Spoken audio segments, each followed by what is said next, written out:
पानी अब सिर्फ संकट नहीं रहा, यह गरीब की किस्मत, बच्चियों की मजबूरी और सिस्टम की संवेदनहीनता का सबसे बड़ा सबूत बन चुका है।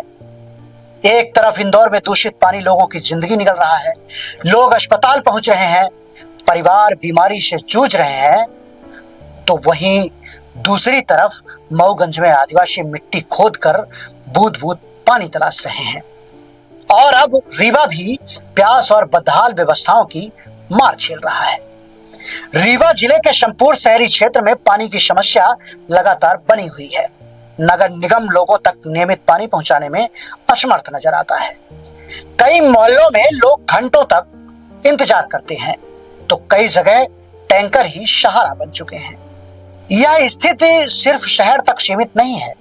रीवा के कई ग्रामीण इलाकों में भी बोरवेल लगातार सूखते जा रहे हैं, हैंडपंप जवाब दे रहे हैं और गांवों में पानी के लिए संघर्ष हर दिन और गहरा होता जा रहा है। और अब धूलकोट का वो गांव जहां मासूम बच्चियां आज भी मौत के रास्तों से पानी ढो रही हैं। यानी शहर में पानी जहर बन चुका है।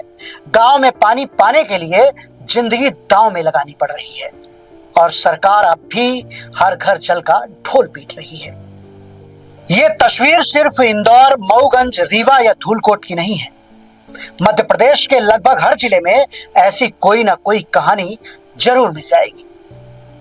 वाह रे विकास! धूलकोट की तस्वीरें देखकर रूह कांप जाती हैं। छोटी छोटी बच्चियां, नंगे पांव, सिर पर पानी का बोझ, खतरनाक पहाड़ियां, फिसलन भरे रास्ते और आंखों में वो डर जो शायद किसी युद्ध क्षेत्र में दिखता होगा। सोचिए, जिस उम्र में इन बच्चियों को स्कूल की घंटी सुनाई देनी चाहिए थी, उस उम्र में ये प्यास की पुकार सुन रही हैं। जिस उम्र में हाथों में किताब होनी चाहिए थी, उस उम्र में सिर पर पानी के डिब्बे रख दिए गए हैं। क्या यही है अमृतकाल? क्या यही है हर घर जल? क्या यही है वो विकास जिसके विज्ञापन करोड़ों रुपए खर्च करके टीवी पर चलाए जाते हैं? इंदौर ने बता दिया कि शहरों की चमक सिर्फ दिखावा है। नलों से साफ पानी नहीं, बीमारी बह रही है।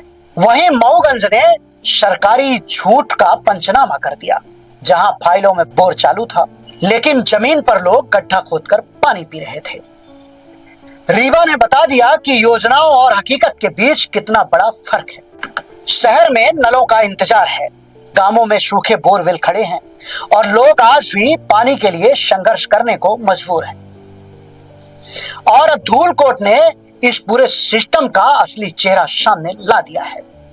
यहां बच्चियां पानी नहीं ढो रही हैं, ये सरकार के झूठ का बोझ ढो रही हैं। हर भरी हुई बाल्टी सरकारी दावों पर तमाचा है। हर थका हुआ कदम पूछ रहा है, क्या गरीब का जीवन इतना सस्ता है? और सबसे शर्मनाक बात, सरकारी रिपोर्टों में सब कुछ संतोषजनक होगा। किसी अधिकारी ने फाइल में लिख दिया होगा, जल व्यवस्था सुचारू है। किसी मंत्री ने मंच से कह दिया होगा, प्रदेश विकास की नई ऊंचाइयों पर है। लेकिन कैमरा झूठ नहीं बोलता और कैमरा दिखा रहा है कि धूलकोट में विकास नहीं पहुंचा, सिर्फ भाषण पहुंचे हैं। सवाल सिर्फ पानी का नहीं है, सवाल उस व्यवस्था का है जो गरीब की प्यास को आंकड़ों में छुपा देती है। अगर गांव में पानी है तो बच्चियां मौत के रास्तों से क्यों गुजर रही हैं? अगर योजना सफल है तो मऊगंज का आदिवासी गड्ढा क्यों खोद रहा है?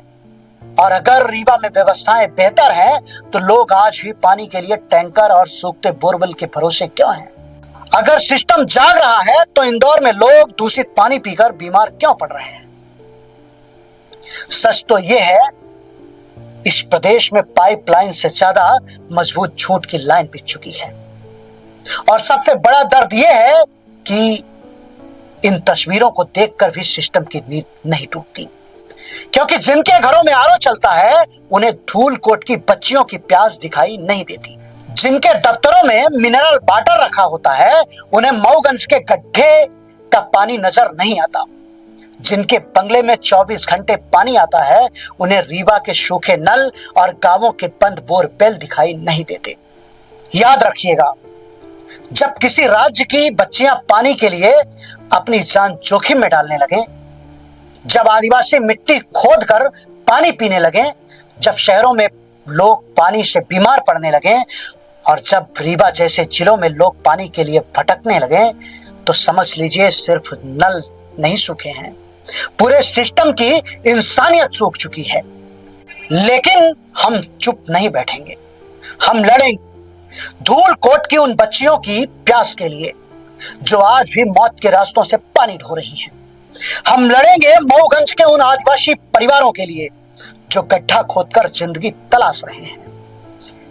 हम लड़ेंगे रीवा के उन परिवारों के लिए जो हर दिन पानी के लिए इंतजार में जी रहे हैं। हम लड़ेंगे इंदौर के उन परिवारों के लिए जिनके नलों से पानी नहीं, बीमारी बह रही है। हम सवाल पूछते रहेंगे, हम सच दिखाते रहेंगे, हम सत्ता के दावों और जमीन की हकीकत का फर्क बताते रहेंगे, क्योंकि पानी कोई एहसान नहीं होता, हर इंसान का अधिकार होता है। और जब सिस्टम इस अधिकार पर झूठ की चादर डालने लगे तो आवाज उठाना जरूरी हो जाता है। जब तक धूलकोट की बच्चियों के सिर से पानी का बोझ नहीं उतरता, जब तक मऊगंज का आदिवासी गड्ढा खोदकर पानी पीने को मजबूर रहेगा, जब तक रीवा पानी के संकट से जूझता रहेगा, जब तक इंदौर में दूषित पानी लोगों की जिंदगी निगलता रहेगा, तब तक हमारी लड़ाई जारी रहेगी। क्योंकि हम हैं हर सच की पहली दस्तक, टीवी फर्स्ट।